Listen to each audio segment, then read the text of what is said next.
Hello, and welcome to Dice Try, the RPG and storytelling podcast. I'm your host, Daniel Schaub.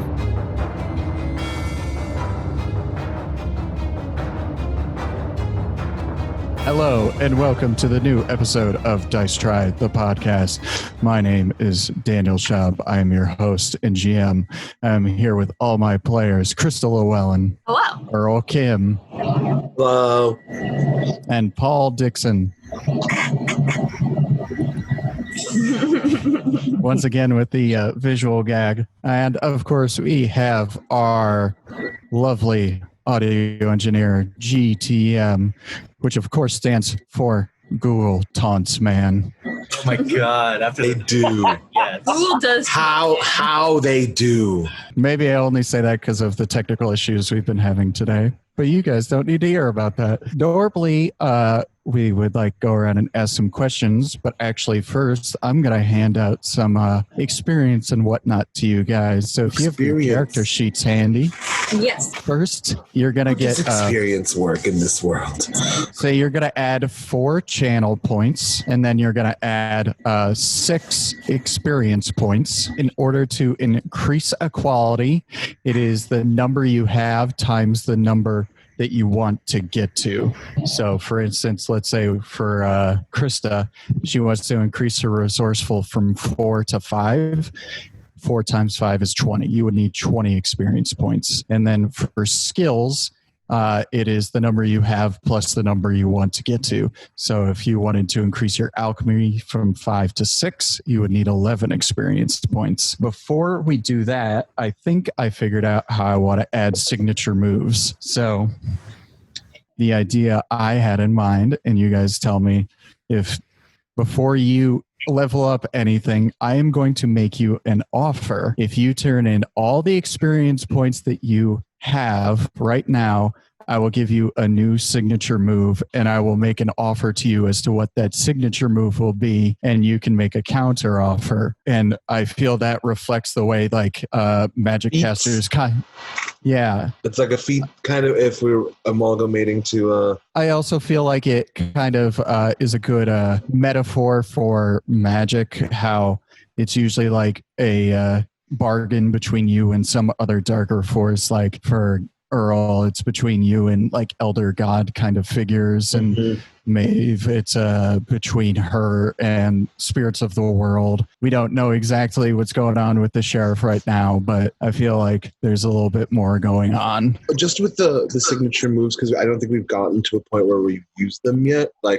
How do they work as far as are they equitable to spells? Are they equitable and would it be slots, or is it? I don't know. I was just curious. Yeah. What? So the channeling is the pool of spell slots or something that that you use in order to activate those signature moves, and each one has associated costs, either 1 or 2 typically. You can also use channeling to re-roll dice. Let's just say, I don't need to use a signature move, but I rolled a bunch of dice and I didn't quite get enough successes. I want to re-roll another dice. You can spend a channeling to do that. Once you spend the channeling, it is gone, but then you'll earn more by killing monsters and completing tasks and stuff like that. Right. And channeling uses channel points. Yes. And those are what we also use to augment the skills and the qualities. Yes, you can. Yeah. Is it advised for us to use all of the channel points? Is there a max of channel points we can hold on to? If we were trying to aim for I want to level up something really high, so it means that you would have to have a really high, 30 or 40 channel points. No. So channeling isn't used to increase the value of your skills and qualities. I'm sorry. I think I misspoke. Okay. Experience is used to level up those qualities and skills. Okay. Got it. Channeling is kind of your magical pool in order to enhance but not level up, if that makes sense. It only temporarily will affect you. Right. It's like a boost. And we didn't have any channeling points at the beginning, correct? We did. Yeah, we didn't, right? Or did we? Unless you rolled it on the experience table, no. You normally start with 0. going back to what I was saying about before you choose to level up any skills or qualities, I'll make an offer to the player. If you give me all your experience right now, I will give you a new signature move. Here's my offer. So, for instance, Earl, I will make an offer to you. If you give me all the experience that you currently have, I will give you a new signature move called, let's call it like Dream Connection, which is when you are connected to someone in their dream, you can spend a channel point to learn information that you cannot see in the dream, such as if you were in the dream about the nun and the little girl, if you spend a channel point, you can learn the name of the nun, or you can learn the name of the orphanage that they're in. Okay, yeah. General information about what I'm seeing. Yes. You have to be able to see something, but isn't immediately apparent, such as names or places. Okay. Is it like I would have to ask, or would I? Is it like I'm going to spend? Like, is it like I would have to announce I want to spend my thing, and then ask the question, or is it? You can ask first, and I will say the person that your dream connected to right now would not know that information, so you wouldn't have to spend that channel. Great. Okay. That's all my experience and my channel points. No, just the experience. Oh, just the experience. Okay. Yeah, let's do it. Okay. So you can go ahead and erase all the experience that you have and add Dream Connection. Someday we'll find it. The dream connection. Lover. Me.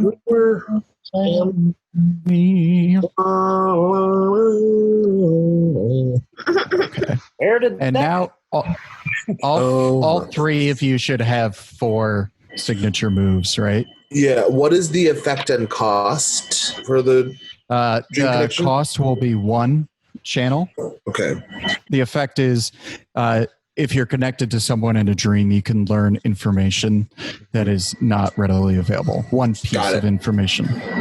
A singular piece. I mean, per point. Yeah, per point. Okay. Yeah. I will read our little recap of what happened last time, and then I will read a little introduction, kind of fleshing out the world. Last time, our group of investigators spoke with Brett Martell, the proverbial head of New Nazareth, and became aware of a ghostly presence in his house, which he is seemingly ignoring. Brett directed them to speak with the head of the woodcutters, Carter McGrath, to answer all of their questions about changing wildlife in the area. The group inspected the gunsmith and blacksmith to seek some advice and or equipment to catch large predators, but they, also in their own ways, directed their characters towards Carter McGrath. Upon returning to the hotel, Sheriff Colmer discovered that their rooms had been searched, and Maeve learned that the human body in her wagon had been taken. They found that both of these things had been done by Washington Marchell, but chose not to start a fight and let the moment stand. Maeve completed some tests on soil and plant samples she had collected. Both had been deeply infected by some magical force that appeared to be attracted to human flesh. Charles completed a meditation ritual that allowed him to see more clues surrounding the mystery of the girl haunted by the nun. At the end of the previous episode, our heroes made their way to a nearby creek and found Carter McGrath and his men fishing an enormous alligator gar out of the water. In 1902, William Morton Wheeler, an expert on ants, coined the term ethology. Coming from the root word ethos, meaning character, ethology is the study of animal behavior and, more specifically, adaptive behavior in its relation to evolution. The key of ethological study is not to simply identify animal behavior, but understand why animals would adopt behavior as a survival method. In the words of naturalist William Beebe, the isness of things is well worth studying, but it is their whyness that makes life worth living.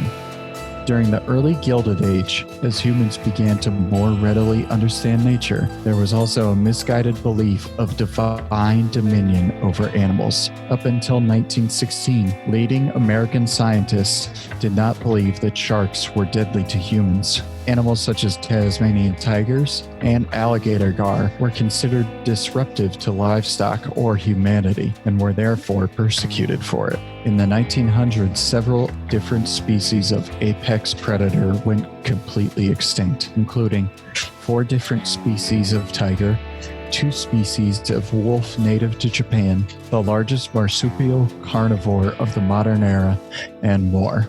Despite the ignorance of humanity, some vilified species have survived into the modern era and learned to live amongst humans. In the Russian taiga, poachers and hunters have reported that they were stalked by vengeance-seeking tigers after stealing meat from a tiger's kill. Although this behavior hasn't been scientifically proven, in 1997, a poacher was stalked by a tiger for several days and killed after taking meat from a tiger's meal. In order to survive into the future, predators have developed new behaviors in order to thrive. Or, as the ethological adage goes, the more complex the prey, the more complex the predator. So we're going to jump right back in. You are standing on the muddy shores of a creek, this brown water rolling by a hill on the other side of the creek in the distance with the tobacco fields in New Nazareth, about a mile behind you. Carter McGrath and his men are standing before you. Again, Carter McGrath is a fellow about 6 foot tall, very lean and muscular with a big bushy beard that is silvery. He has a shaved head. He has several cuts on his arms from handling this alligator gar that he's washed off with creek water, even though that's probably not safe, but it's also, 1908, so people probably don't know that it's not safe. One thing I do want to say, I slightly misspoke. An alligator gar about 6 feet long would probably be somewhere in the neighborhood of 110 pounds. The rumor is that alligator gar can grow up to like 14 foot long and weigh more than 300 pounds. But no one's ever actually seen one that big. So yes, Carter McGrath looks up at all of you. So how can I help you all now? We're looking to trap a very large animal, a creature in the neighborhood. What kind of creature are you looking for now? Maybe you could tell us. It appears as though there's one that's been terrorizing this area. Carter McGrath kind of takes a look around at all of his associates. They're like cleaning the fish that they pulled out of the water. Like, is it dead? It is dead. He brained it with a club. Okay. I was going to maybe, if it was still alive, I was going to maybe try and animal communication it, but it's gone. All of his associates are cleaning the fish. They carried over to kind of a table they have set up, and you see what looks like newspaper, but it's just the old-fashioned newspapers that are just one sheet, and it actually says New Nazareth Times at the top of the newspaper on it. Cute. They have their own newspaper. And they put the fish down on there, and they're prying the hardened scales off the fish. But it's very obvious that they're all keeping an eye on you. And Carter McGrath walks over to a bush, and he pulls his shirt off of the bush, and he starts putting it back on. And you start to look at all the men, and all the people in New Nazareth are fairly well dressed. But all the woodcutters are dressed in dirty rags. There's a clear distinction between the field workers and these kind of hired hands, you might say. They might be lesser than in amongst the community. Why don't we take ourselves for a walk? Carter McGrath starts leading you along the creek, and he says, few of you must be associates with Bartholomew Hughes. That would be correct.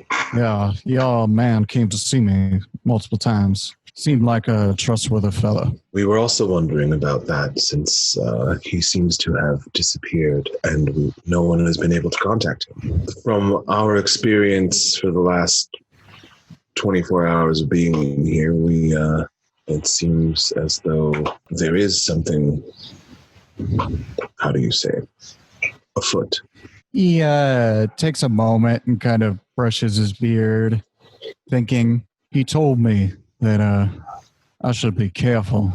He didn't say so much, but I got the feeling that he felt he might be disappearing sometime soon, if you catch my drift. Before he disappeared, What was he asking about? What did you converse on?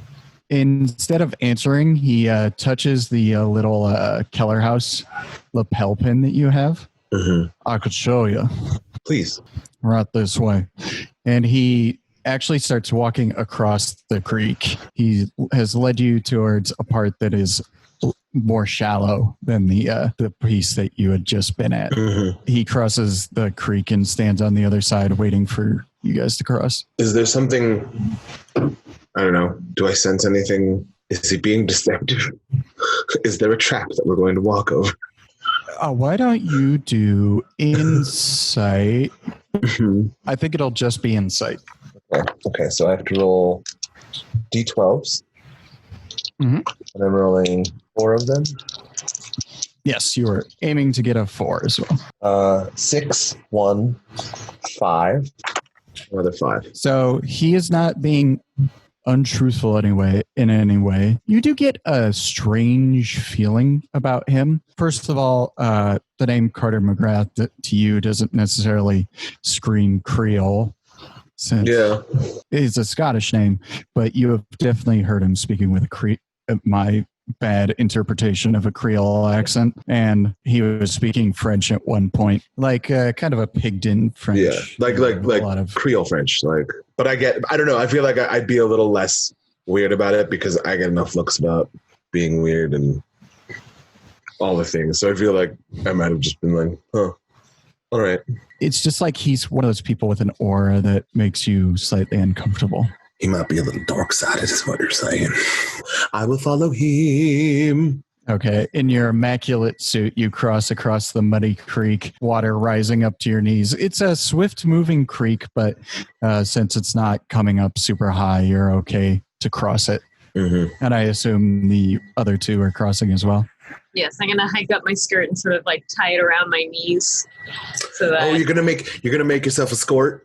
Yeah. So he starts crossing across this field. There are like sparse trees around, but it's mostly like tall Kentucky bluegrass and stuff like that. But the bluegrass that you're coming across, usually, Kentucky bluegrass is like a nice fine leaf of a grass, but the grass here seems to be twisted in kind of a spiral pattern almost up into the air, and it's much rougher than you would expect. And you're not sure if it's because it's like fall time, so the grass is starting to dry out, but then again, it did rain for the past week, so the grass should be soft, but it's not. And on the other side of the field, you see another creek that is at a Y connection to the creek that you just came from. The creek that you're going towards is not as fast moving and not as wide, and it's leading up to the base of the hill that you saw in the distance. But as you approach that creek, Maeve, having seen that magical juice or pollutant or whatever you want to call it, that dark sickly green color, you can see that this slow moving creek that he's leading you towards has this same color to it. It's just like a slight tinge, like it's diluted into the creek. It's not glowing. It's just like, the water's brown for the most part, but it does have this underpining color of sickly green. Yeah. And as he leads you towards the hill following the creek, the green color becomes more and more. Is it like noticeable just to the eye, like without knowing or seeing okay. Yeah, she was only able to notice it at first because she would have known to look for it. Yeah. But moving closer, you can all see that the color of the water here is off. And we're just walking up against the creek, right? We're not going across it? No, he's we're not in it anymore. Carter, I happened to notice the water is getting slowly darker and darker green, and I found a little bit of this around the area of the town too. Do you know exactly what's going on there? What is that? I don't know exactly where it's coming from, but there's a cave up ahead that green is seeping from, and this was the place that Bartholomew Hughes and I visit all. on many occasions. How far is it to the mouth, like the actual like cave? He points to a grove of trees up ahead of you that is about 100 yards away. Even from this distance, you can see that all this grove of trees, which seems to be grown around like a little lagoon at the base of the hill, all the trees are dead. Oh. And instead of the boughs of the trees like starting to wilt as they are dying out, the boughs are actually upturned like angry fingers, blackened angry fingers. Do you know when this started appearing, or when you began to notice? No, that is certainly fair. Bartholomew Hughes had his own fair share of questions. I only began to notice it about a year ago. Presumably it started before that. Is the area around the cave like dead? Like, is it like a noticeable line of death? Yes, there is a clear distinction right around the outline of that little pond/lagoon. The first 10 feet away along the banks of the lagoon are where everything has died and or mutated into this twisted form. Gnarly. I guess the main question is, there's a dead zone from looks of it. There is a dead zone. Maeve can actually go ahead and roll a nature plus, let's say, practiced. So 7d12. 9, 12, 8, 3, 7, 7, 4. Oh, you got 2 7s in there. Nice. A couple of things. First of all, the death zone is, whatever you want to call it, is definitely diffusing, and looking at it, you're still looking at it from a distance, but that zone has grown over the past several years. You can just tell by the way that certain objects and trees and plants are weathered. Some of them died a while ago, some of them have died recently, and some of them have died just within a past week or so. The circle of death has steadily grown. So it's like the decay patterns. Exactly. And the second thing is, you are now outside of the tobacco fields. Tobacco is kind of used as a purifying plant. Mm-hmm. So none of this pollutant, or whatever you want to call it, that you're seeing here has been on the side of the creek with all the tobacco on it, because tobacco has been purifying the soil, preventing it from spreading. Now you're on the side that has no tobacco on it. Or if there is a tobacco field, it's far away, which might also be why the cemetery in the middle of town hasn't grown. The epicenter of the town, the furthest place. So that might be why it's also being affected by pollutant in some way. Mm-hmm. And the manor house that you visited was not adjacent to a tobacco field, which might be why. Ghost. Yeah. Interesting. Might be why there's a ghost, but also you found more pollutant in the ditch water /soil that you collected there. Also, since you did very well on that check, I will also just say, since we are in the middle of the Black Patch Tobacco Wars, they haven't really been growing tobacco over the past 4 years, or if they have, it's in reduced amounts because they're not selling it to anyone currently. So the tobacco fields has also been shrinking, which might be why Carter McGrath said he didn't notice it at first, and now he's starting to notice it because the purifying tobacco is not covering as large an area. Dang. Very interesting. Last time I spoke with Bartholomew, it was about 2 days before he disappeared. He asked me if there were other caves around here, specifically caves that connected to waterways around New Nazareth. I guess we're gonna be following in his footsteps, so that might be an option for us. What did you tell him? Are there any caves connected through waterways? There are many caves connected around here. Of course.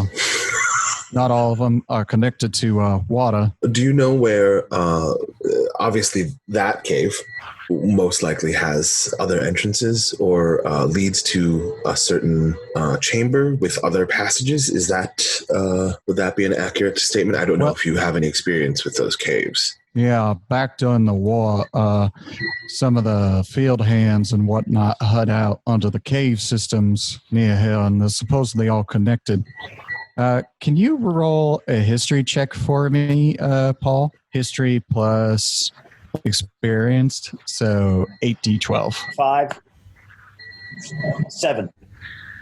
Okay, so again, a couple of things. You're probably not old enough to, because it would have been, 40 years ago at this point, but you have heard stories of during the Civil War, some farmers around here did hide in interconnected cave system. You do know about the war that several plantations, including New Nazareth, were ransacked by Union soldiers who were hanging out in the hills in Kentucky. You do also know that there's a story that all of those Union soldiers disappeared, like they just weren't seen again. And then lastly, Carter McGrath is about your age, and the way he said it made it sound like he was there when people were hiding out in the hills. He's probably about your age, like mid-30s to early 40s. Are there any people who are still alive? Any members of the community who were a part of those farm hideouters?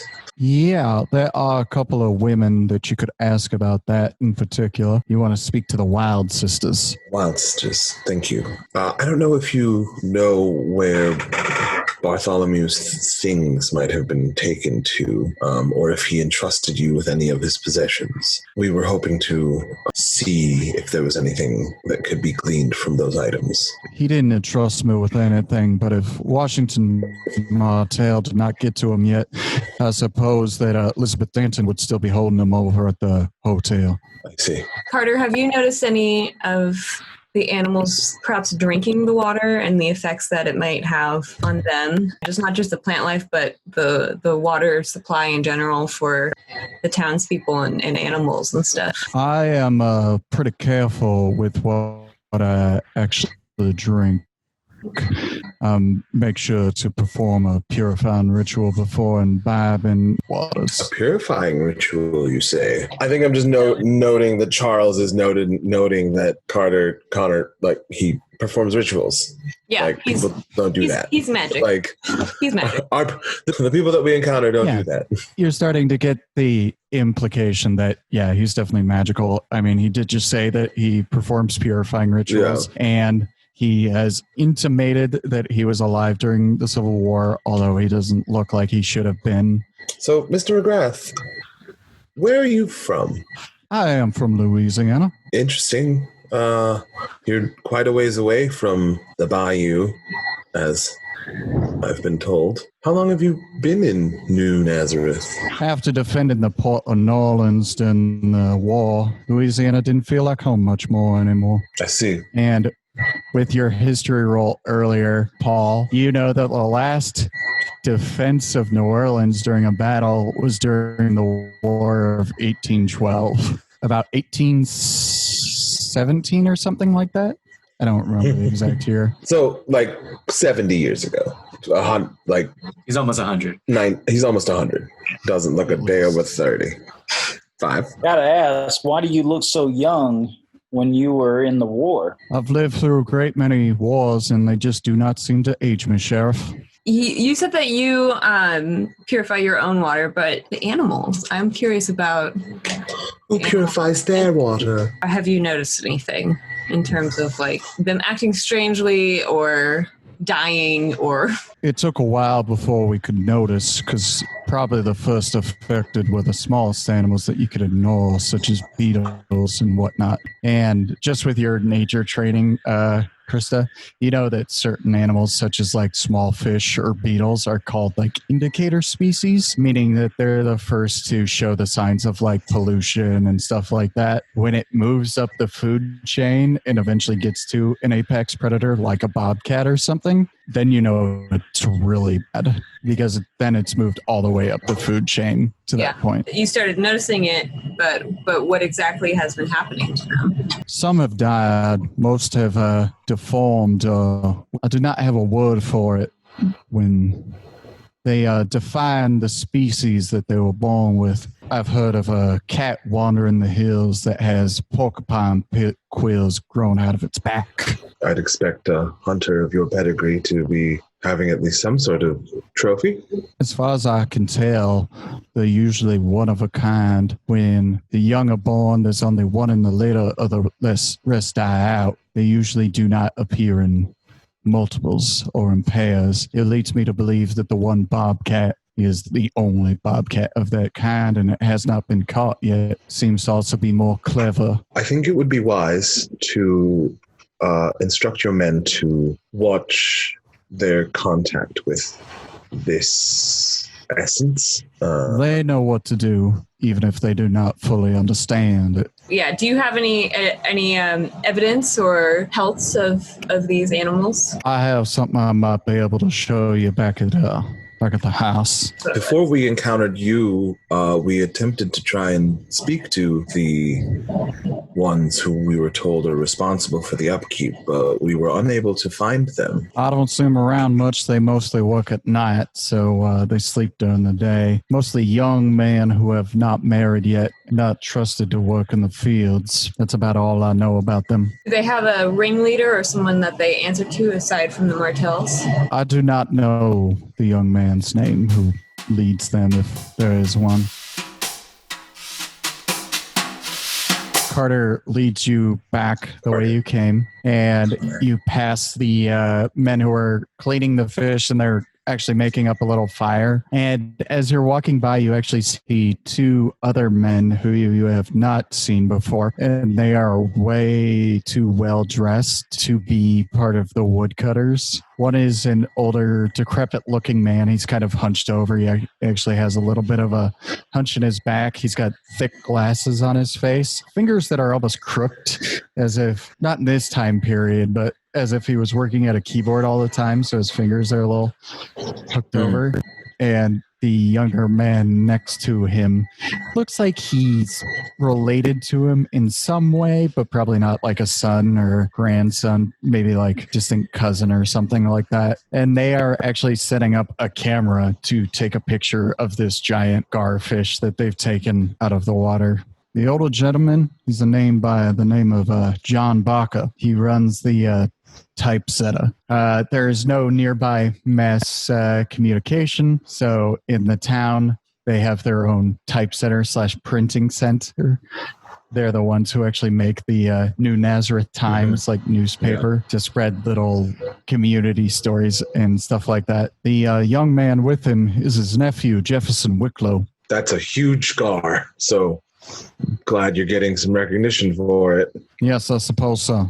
So Carter leads you back, and you end up at the woodcutter's home. The woodcutter's home is a rough utilitarian building that is populated by some of the most rough and tumble residents of New Nazareth. Unvarnished boards make up the floor with nail-thick splinters threatening to pierce through your boots. Tools and axes adorn the walls instead of family memorabilia, despite many men occupying this home together. So it's kind of like a bunkhouse. You know, there's several rows of bunk beds on either side. There are tables down the middle where they presumably sit together and play cards or whatnot. There's a big stove at the front and a big stove at the back to like warm the place up during the winter, but also for them to like cook stew on or whatnot. It appears that all the woodcutters that could be here right now are out. So Carter has the place to himself, and he leads you to the back corner of the room to his bunk. It's the one bed that is not a bunk bed, but he still...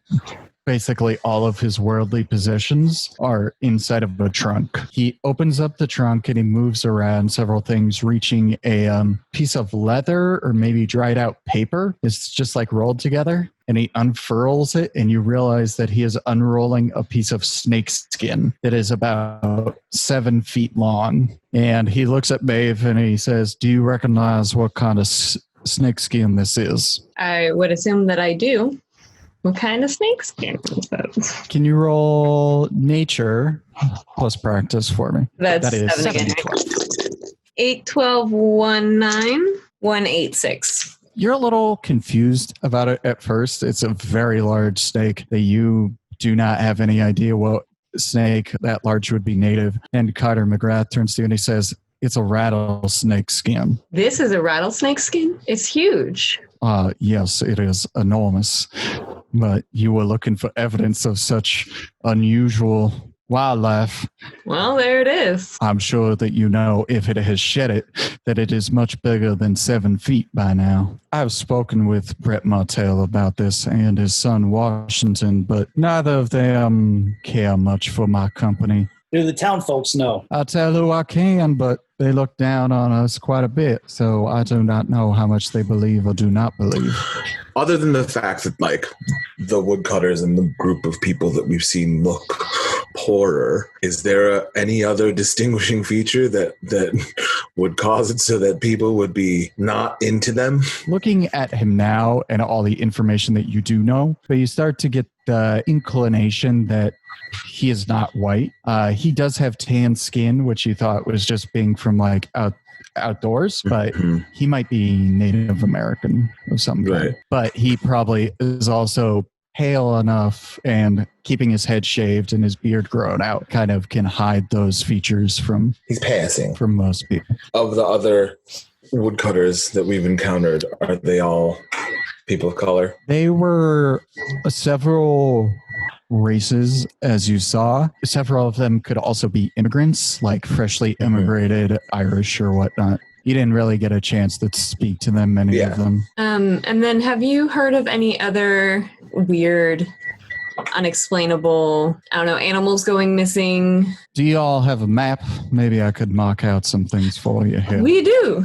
We do. You pull out a map and he grabs a kind of a rough-hewn pencil and he starts marking out some places on the map. And he explains, around here, somebody says they saw an albino salamander. Around here, somebody said they saw a gull that had arms and legs and could walk on land. And he's just marking off several places on the map around the area. Several of them are located near to water sources. You are starting to get the idea that there is some runoff from the water system, specifically maybe those connected to the cave. And just out of curiosity, I know you said that they're by water sources, but are those locations, when you sort of zoom out from it, is it in any sort of like pattern? You probably do not have enough information at this moment in order to discern any type of pattern, if there is one. Well, looks like we got a lot of work ahead of us. Yes. There's no curfew. I have not experienced an actual curfew. We weren't told that we were supposed to be off, but it seems as though there's a time when none of the residents are outdoors. There are many unspoken rules in this community that they adhere to.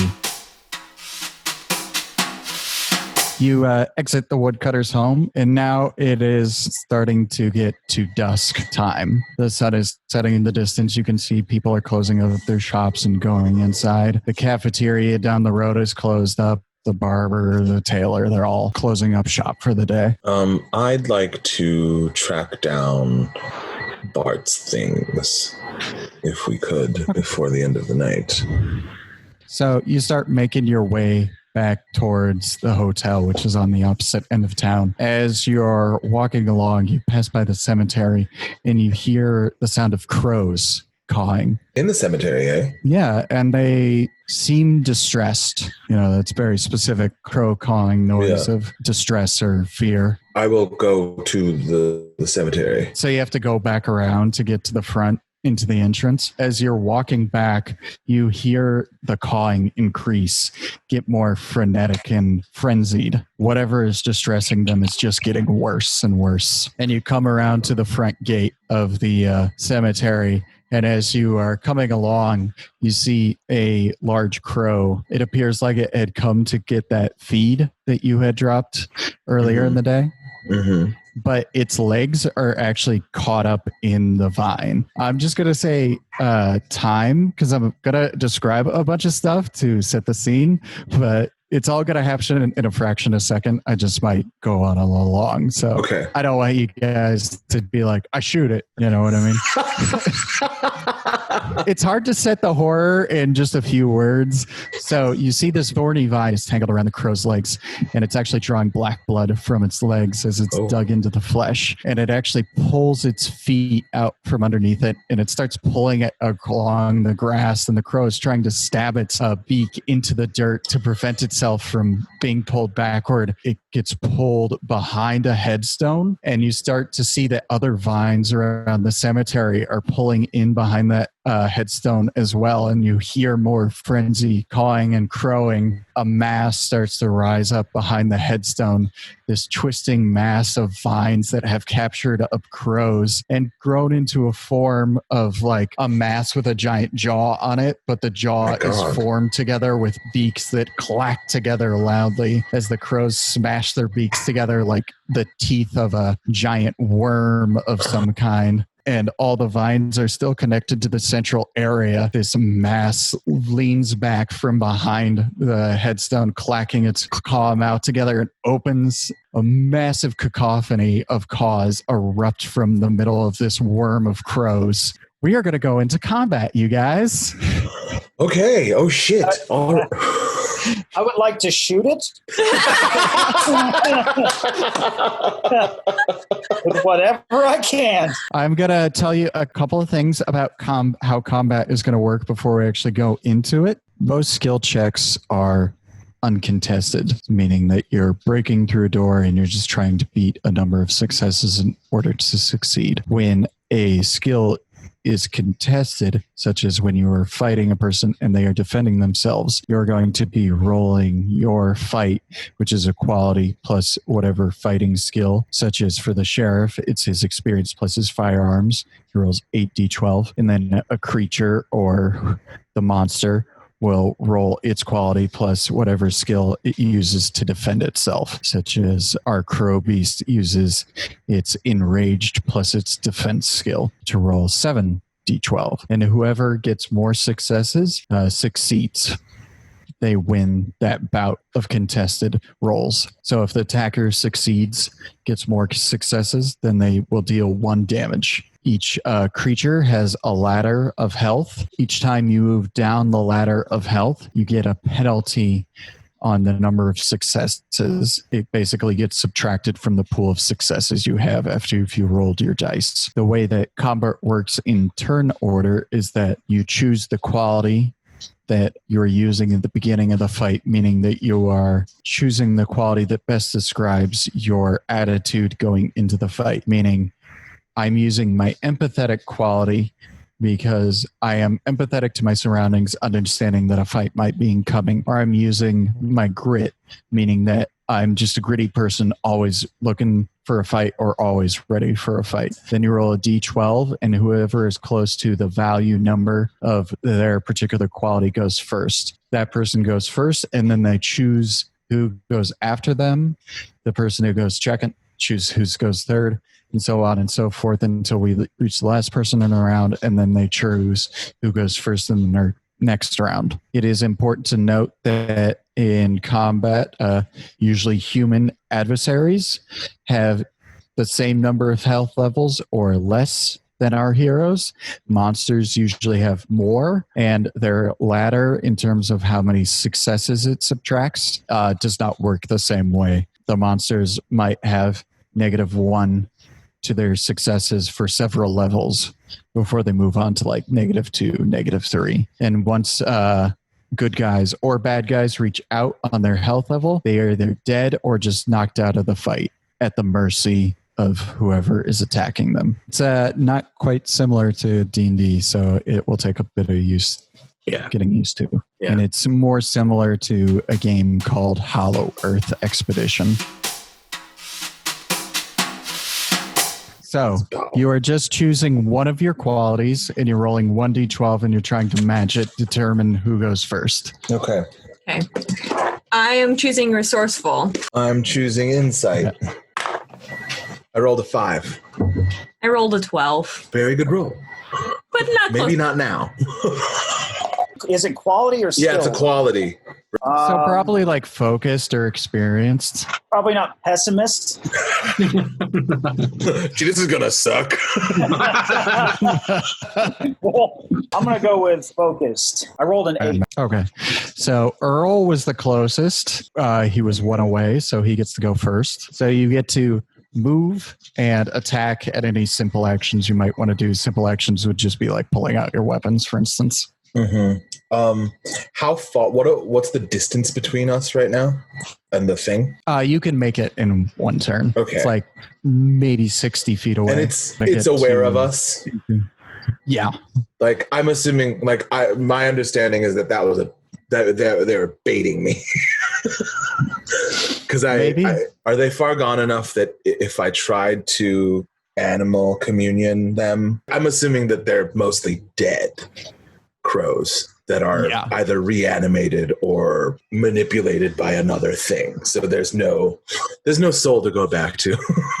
All right, so I'm going to run in, and I guess I'm gonna pull out my my knives. It's coming up from behind that headstone right now. Okay. Kind of unfurling itself like a snake coming out of a basket almost. Okay. I'm just going to actually run like past it. And as I'm going, can I do a quick slice as I'm scurrying? Yeah. So you will use one of your qualities plus your archaic weapons. I will allow you to choose like enduring or whatever. I was going to do piercing because it feels like more appropriate. Each combat attack is actively defended by the person being attacked, meaning that they roll their own quality and skill, and whoever gets the most successes wins. I.e., if you get more successes, you do the damage. If they get more successes, they defend. They take no damage. Okay. Yep. Is there a crit in the way that there are crits, or is it just based off of the... It's just based off of successes. I haven't figured out like a crit system yet. Okay. And if I want to do that. Piercing plus archaic weapons. So it's for me, it's 7. Okay, 7, 6, 5, 5, 9, 9, 7. So you got 10 successes. It is also rolling 7d12. So that's no successes. That is 1 success. So you charge at this creature that is made of a mass of crows and vines that are kind of pierced into it. As you run by, you slash out with your curved dagger and you cut, and you see a group of feathers and vines and this sickly green magical ooze that is souped into everything spray across a headstone as you deal 1 damage to it. And you're just moving past it. Yeah. Right? Who would you like to go next? Can I have it go next? Sure. As Charles moves past, you see it turn and it starts to slither across the ground towards you. Its body moving, and you can hear the crows kind of crunching and their bird bones breaking across the ground as it slithers towards you. And it rears back, and it's going to spend one of its channel points, and it is going to try to eat you. Okay. You're going to choose your quality and skill in order to defend yourself. So like enduring plus unarmed combat, I feel like would be most appropriate. That's probably what we're going to go with. And it's going to use its enraged plus attack. So it gets 8d12. Ooh. Why don't you go ahead and roll first, and I will count up the successes as you go. 2, 7, 1, 12. 6, 11, 3. So you got 3 successes, I believe. Oh, dang. So it was pretty close up until I rolled the last die. So you still have your arm outstretched from when you struck at it, and you're running past it. It turns around, it slithers across the ground, zipping far faster than it should. It opens its big mouth, and you can see the inside of its throat. You can see other bird beaks clacking along. Oh, God. And the thorny vines on the inside of its throat that are holding the birds in place. It reaches out, and it actually swallows up to your shoulder, your arm. Okay. And it is holding onto you. So now you cannot move until your turn. Either somebody has to try to pull you out, or you have to pull yourself out on your turn. Yeah. You take 1 damage from that. Okay. Is that his knife arm too? That's my... Yeah. After you, it is going to choose who goes next. Or after itself, I should say. It chooses who goes next.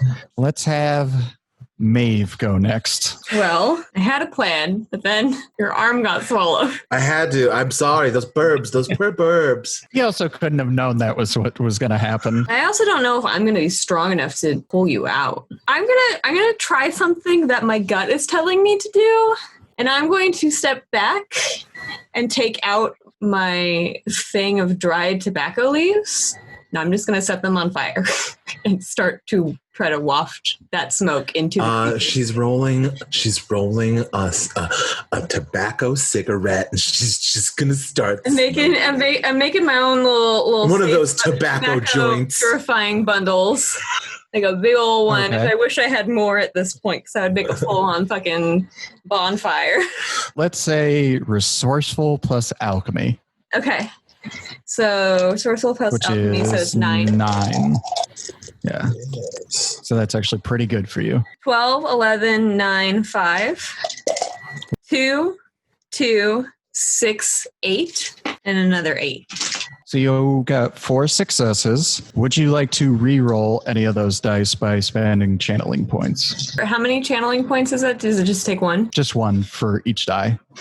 But then if you roll it again, it costs you 2 because it's the second time you re-rolled it, and then 3 for the third time. And You said I got 4 successes, right? Yeah. 4 out of 9. Yeah, I'm going to re-roll one of them. Okay. 2. It's going to use its infested quality plus its presence. So it rolled 8 dice and I got 8 twice. It ignores the effect of the smoke as it curls across it, but I will say that the cloud stays there, and on your next turn, it will need to roll again to kind of avoid those effects. Okay. For at least one more round. Okay. And since the sheriff has not acted, he will go next. When you want to attack, you choose one of your qualities and then your skill that has to do with fighting. So like firearms would be the skill, and then the quality would probably be experienced. So you roll 8d12. For every 8 you get 3 successes. For every even number, because 8 is even, you get 1 success. You can re-roll dice by spending the channeling points that you have. 8 D12s. For experienced and firearms. I assume you're shooting it. He's throwing it at him. I threw the gun at it and run away. This is how policing is done, yes? This is how policing done 1908. 11, 2, 2, 9, 3, 3, 8, and 3. So you have 5 successes for the 8 dice that you rolled. Would you like to spend a channeling point to re-roll any of them? Yeah, I think he technically has 6 because I think he rolled. Yeah. Well, you got started extra. with 2. Special. Us peasants only have 4. So go ahead and re-roll one of those dice. 3. Never re-rolling ever again. That was stupid. I think it's a scam. I think Dan's. It's like revisiting your SAT questions that you second guess. So you have 5 successes. I have 1 dice left, and it has 4 successes. So it's going to be close. I rolled a 4. So you pull out your gun and you aim at the base of this worm and you blast a hole out of it, and you see it actually pass all the way through, and a burst of feathers and vinage and foliage explode from the other side. That is the end of the first round. It has taken 2 damage now. So it is further along its track of damage. Who would you like to start the first round, Paul? Who would you like to act next? If I could go, that would be really I think that would be a good idea. So Earl, you have your arm inside of it right now. I will say, since your dagger is in there, I will let you make an attack to kind of hopefully it will react. I'm doing a little twist. I'm like trying to twist it and wrench, but I'm basically trying to make it regret this decision as much as possible. Kind of like a gag reaction, like it has something caught in the back of its throat. So I'm going to use enduring and my archaic weapons. So 8. Okay. And since you do have 1 level of damage on you now, you're going to subtract 1 success. So 7. Okay. Result. Great. You don't subtract the die, just the success. One of the successes. Okay. Cool. 2, 4, 4, 6. What was the original number? I'm sorry. 8. Okay. 8, 4, 7, 7. Okay, so you got 8 successes, and then we subtract 1, so it becomes 7. So it is damaged enough that it'll subtract 2 successes from whatever it rolls. Ooh, that was close again. But with the subtraction of the successes, you jam your knife up into it and it opens its mouth for the briefest second. And you just drag your knife back through, dealing damage to it as you yank your arm out of the crow beast's throat and kind of pull yourself away so you're no longer attached to it, as it were. Would you like to move? Actually, I'd like to stay, and can I use my double strike signature move to go again? Is that... Yeah, so that'll cost you 1 channeling in order to activate, yes. And then you get to act again. So we're going to do essentially the same roll we just did. Great. So back 8 again. 4, 6, 4, 7, 8, 4, 7, 6. Okay, and then subtract 1. Minus Once 1. Again, you got 7 successes. You just barely beat it. So as you pull your arm out, it actually lunges forward to come at you again. But you reach underneath and just a quick slice underneath of the throat, quote unquote, of this beast. And it is looking quite bad. It kind of in tatters now, but it's still ready to fight. Who would you like to go next? I'll have it go again. Okay. So it's probably just going to attack you and then use its channeling to reroll dice. So it's going to use enraged plus attack. So that's going to be 8. I will roll that real quick and then I'll have you roll yours.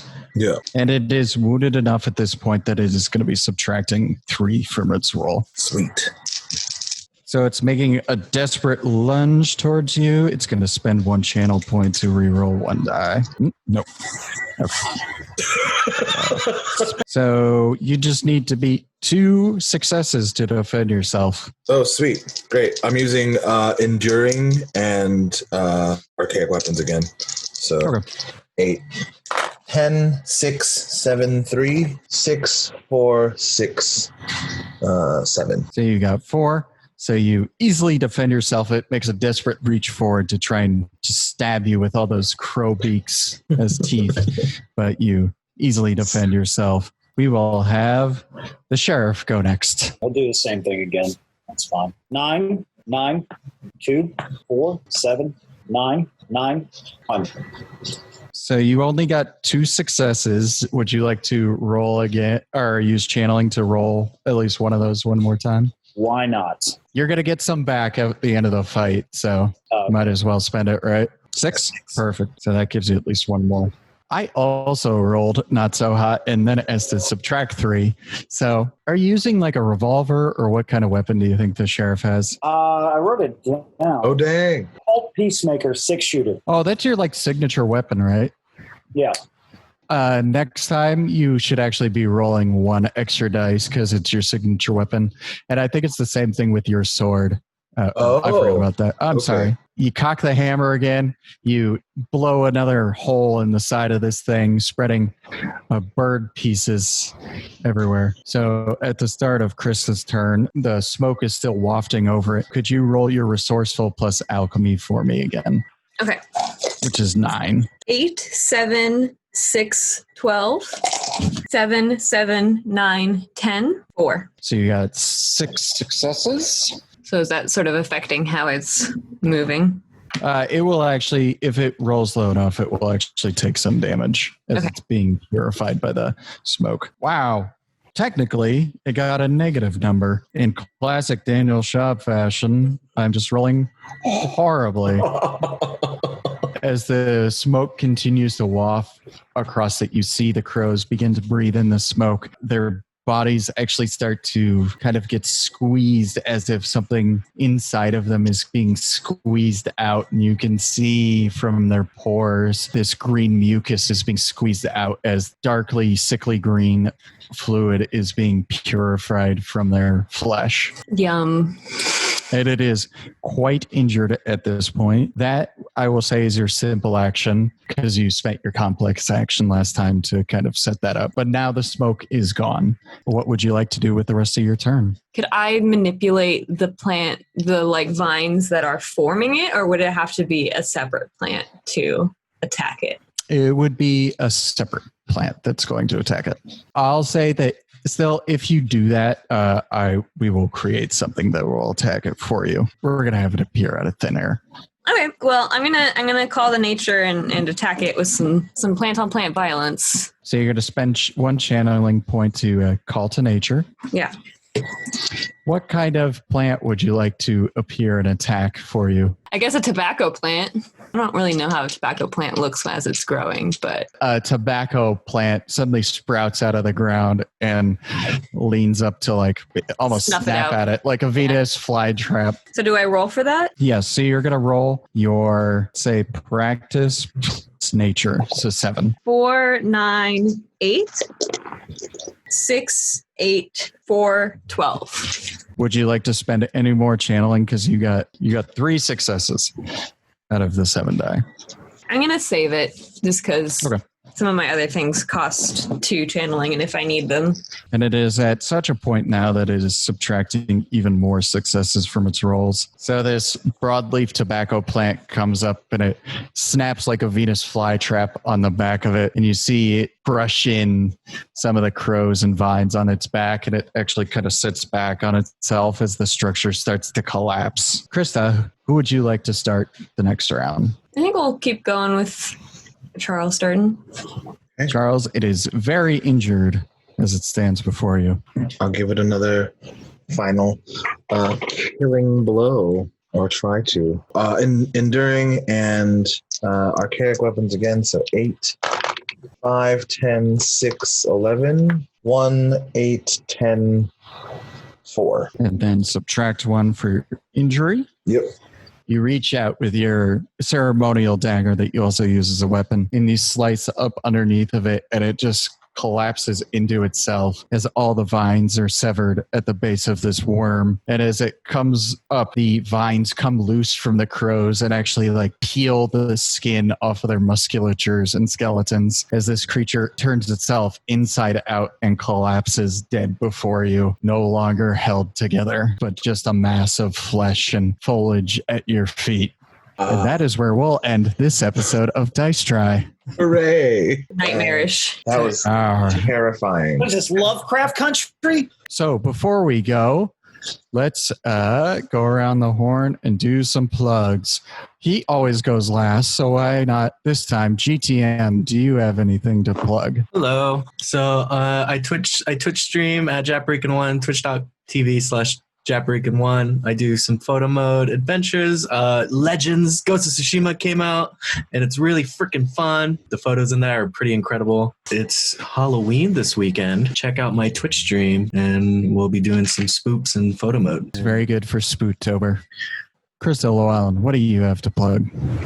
I am also streaming on Twitch at Crista Llewellyn MUA, where all Halloween or all October long I've been doing spooky looks, and I'm thinking about doing a special stream on Halloween itself to really indulge in the spooky, scary skeletons as a little bit of a hint for what I sort of have planned to do. And you can follow me also on Instagram at Crista Llewellyn MUA. That's where I post all of my, when I'm going to go on and all of my looks. And I have an Etsy page, Shop Rogue Etsy, where I make masks and other like makeup artist accoutrement. So you can follow me on Instagram and also take a look at my shop, where if you buy right now, you can still get the 15% off of all of the masks during October. Perfect.